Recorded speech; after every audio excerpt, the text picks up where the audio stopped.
በቃ ሀይሚዬ አትሂጂ ነው የፈለግሽው ነው? ለምን አታገኝ ነው ወይ? ለምን ይሻለው? ለምን ነው የሚያገኝም? ብዙ አለ እኔነት እንደዛ። ቤተሰብ እንዴት አመሻችሁ? እኔ በጣም ደህና ነኝ፣ እግዚአብሔር ይመስገን።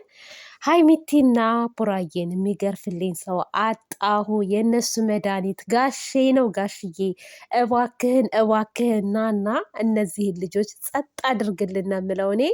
ሌላ ምን ይባላል? ቤተሰብ እንግዲህ ዛሬ ሀይሚቲ እቃዋን ለማውጣት ነው ወደ ቡራ ጋር የሄደችው ማለት ነው፣ ከኤፍሬም ጋር።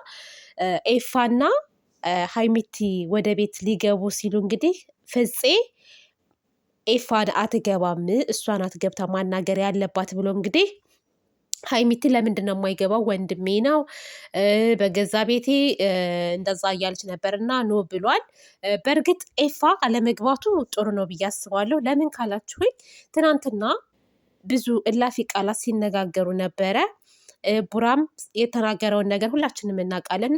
እኔ በበኩሌ መናገር የለበትም በቃ አላላ አንዳንድ ጊዜ አፋችን ላይ የሚመጣውን ነገር ሳናስብ እንናገራለን እና ሰውን ያስቀይማል አንልም፣ ግን እዛ ሰው ጋር ሲደርስ ወይንም ደግሞ ቆይቶ ስናስበው ሰዎችን የሚያስቀይም ነገር ነው የተናገርነው ነገር ማለት ነው እና ዛሬ አለመግባቱ መልካም ነው ብዬ አስባለሁ። ምክንያቱም በሰላም ስላልተለያዩ ዛሬም ደግሞ ሊደባደቡ ወይንም እንደ ትናንትናው ቡራ መጥፎ ቃላት ሊናገረው ይችላል፣ ወይም ኤፍሬም መጥፎ ቃላት ቡራን ሊናገር ስለሚችል ነገሩ ይከራል፣ ሌላ ነገር ውስጥ ይገባል። አሁንም ቢሆን ማለት ነው ይሄ ነገር ወደ ቤተሰብ ደረጃ እየሄደ ነው።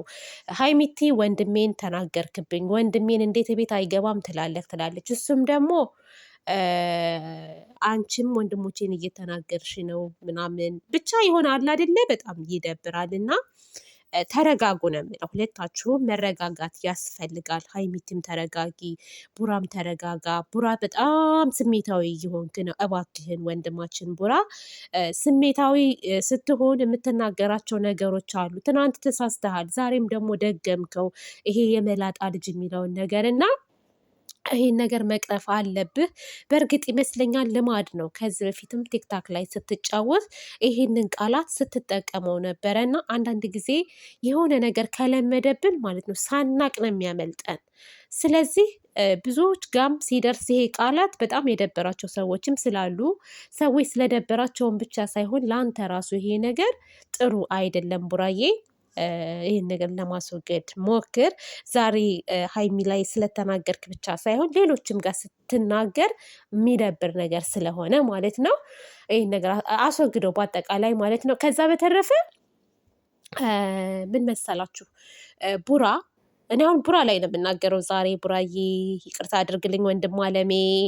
ሀይሚቲ አንድ ሰው እሳት ሲሆን አንዱ መብረድ አለበት። ግን ሁለታችሁም እሳት ናችሁ፣ እሳት ናችሁ። በቃ አልተረጋጋችሁም፣ ቁጭ ብሎ መነጋገር አልቻላችሁም እና ስለዚህ አንድ ሰው መገዛት አለበት። አንዱ ለአንዱ በቃ ቀዝቀዝ ብሎ ተሸንፎ ማዳመጥ። ይሄ ግዛት ከእናንተ እነሱም ተገዝቻ አልኖርም ምናምን የሚል ቃላት ሰምቻለሁ። ኤፋም ተገዝታ አትኖርም ብሏል።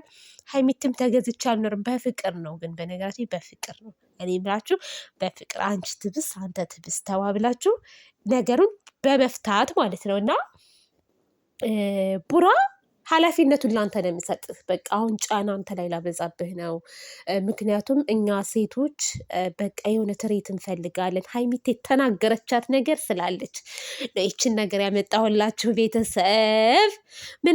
ምን አለች ሀይሚቴ ትናንትና አስረግዛት ምናምን ያለውን ነገር ይዛ አንተ ማስረገዝ ሲያቅትህ ይሄ ነገር አስቆኛል። እግዚአብሔርን አንተ ማስረገዝ ሲያቅትህ እሱን ትለዋለህ ወይ ትላለች እና ማለት ነው ቡራዬ ተው። እኛ ሴቶች ብዙ ነገር እንፈልጋለን እና ሀይሚቲ አንዳንድ ነገሮች ያልተሟሉላት ነገሮች አሉ መሰለኝና ፍላጎቷን እንድታሟላላት ትፈልጋለች። ምናልባት አንዳንድ ጊዜ የምትነጫነጨው ነገር ምናምን ነገር አለ አይደለ? ተረዳት እና እስኪ አሁን አንተ ተሸንፈክ ተንከባከባት።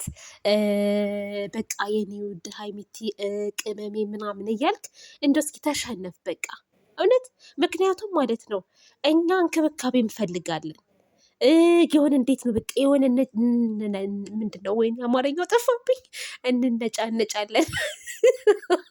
ይቅርታ ቤተሰብ እና ይሄ እንደዚህ አይነት ባህሪ ስለሚታይብን በቃ ተንከባከባት።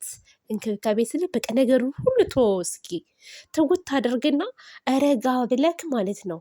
በቃ እሷን እንትን ለማየት ለማስደሰት እስኪ ሞክር እስኪ። አንዳንድ ጊዜ እኛ ተበድለንም እኛ የሆነ ነገርም ሆነን እኮ ይቅርታ ብለን መጠየቅ ራሱ ትልቅነት ነው። በቃ ትልቅነት ነው እና እስኪ ትልቅነትህን አሳየን። እውነት እኔ እየፈራሁ ነው። ለምን እንደፈራሁ ታውቃላችሁ? በቃ ይሄ ቤተሰብ ጋር ከቤተሰብ ጋር እያያያዙት ነው። ወንድምሽ ይላል፣ ወንድምህ ትላለች፣ ጓደኞች ትላለች ምናምን እና ከህይወታችሁ ሁሉንም እስኪ አስወጧቸው። ቡራ ወንድሞችህም በእርግጥ እኔ የቡራ ወንድሞች እስካሁን መጥፎ ቃላት እኔ ተናግረዋል ብዬ አላስብም። ግን ምንድን ነው ይቅርታ ምንድን ነው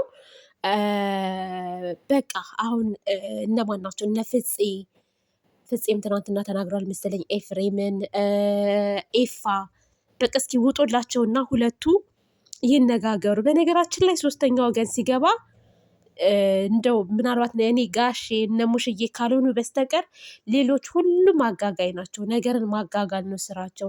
ኤፍሬምም አሁን ከመጣ በኋላ ነገሩ እየተጋጋለ ነው ያለው። የቡራ ጓደኞችም ብትሉ እና እነዚህን ሰዎች ተዉና ሁለታችሁ ለመፍታት ሞክሩ። በቃ በመነጋገር በመረጋጋት ይፈታል። የማይፈታ ነገር የለም። እንደው በተቻላችሁ አቅም ደግሞ እስኪ እንደው ለራሳችሁ ጊዜ ስጡ። እውነት ለራሳችሁ ጊዜ ስጡ። አለ አይደለ በቃ አንዳንድ ጊዜ እኮ ጊዜ ስትሰጡ ማሰብ ትችላላችሁ። አሁን በስሜት ነው በቃ በስሜት ነው እየተመራችሁ ያላችሁትና እኔ አላቅም ብቻ እኔ ምን እንደምላችሁ ቤተሰብ፣ ምክንያቱም ከባድ ነው። አንቺ እንዴና የሚባል ነገር ይደብራል ማለት ነው። እኛ ለእናንተ ብዙ ነገር እንመኛለን። ጥሩ ነገር ላይ ደርሳችሁ ማየት የምንፈልግ ብዙ ሰዎች አለን እና ስለዚህ ከጀርባችሁ ያለ ሰው ማለት ነው ከጀርባችሁ ያለ ሰው ነገር የሚያጋግል ነው እንጂ እናንተን የሚያስታርቅ ሰው አይደለም። መታረቅም ብዙ ነገር ማድረግ የምትችሉት ሁለታችሁ ብቻ ናችሁ እና አሁን ሂጂ ሄዳለሁ ምናምን የሚባባል ነገር ማለት ነው። በእርግጥ ሴት ቢሄድ ሴት ይመጣል፣ ወንድ ቢሄድ ወንድ ይመጣል። ኦኬ ሀይሚ ብትሄድ የተሻለ ነገር ልታገኝ ትችላለች። ቡራም እንደዛው የተሻለ ነገር ሊያገኝ ይችላል። ወይንም ደግሞ ከዚህም የባሰ ነገር ሊኖር ይችላል። ያ አይደለም መሄድ መምጣቱ ሳይሆን ማለት ነው። እናንተ አሁን መጥፎ ቃላት መነጋገር የለባችሁም። ቤተሰብ ለቤተሰብ የተጠማመራችሁ ናችሁ እና ከእናንተም አልፎ ቤተሰብ ድረስ ትቀያየማላችሁ እና የሰው ልጅ እኮ ሲለያይ ራሱ በሰላም ቻው ቻው ተባብሎ ይለያያል። እና እነዚህ ከአንደበታችሁ የሚወጡ ነገሮችን ተቆጠቡ። ቡራ ራስህን ጠብቅ፣ ስሜታዊ አትሁን። ዛሬም ነገም እስኪ አዳምጣት፣ ተረዳት። እንደው አንተ እውነትን ቢኖርህም እስኪ እንደው ተረጋጋ ቡራዬ።